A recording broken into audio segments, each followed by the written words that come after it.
I'm Jocelyn Nozak, SEO apprentice at Nozak Consulting. Today I'm going to talk to you about the acquisition funnel. I hope you know what your funnel looks like. Right, you have all the people in the role, but only some of them are your potential clients. That's going to be the big number at the top. We'll call that impressions. You're going to get impressions from your social media strategy. You're going to get impressions from your content strategy. You're going to get impressions from your advertising. That's your top of the funnel. Now, after impressions, we have clicks.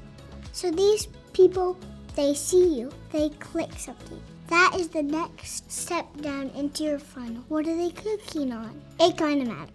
So then after clicks, I'm assuming you have a good funnel. Clicks become leads.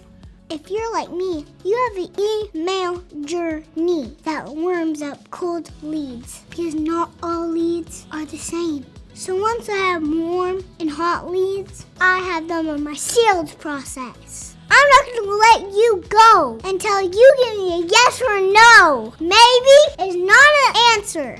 So that's the acquisition funnel. The entire world, your target audience, impressions, clicks, conversions, sales. Sales are the lifeblood of your business. Please know your acquisition strategy. This has been the acquisition funnel with Jocelyn Nozak. I love you, friends. Bye.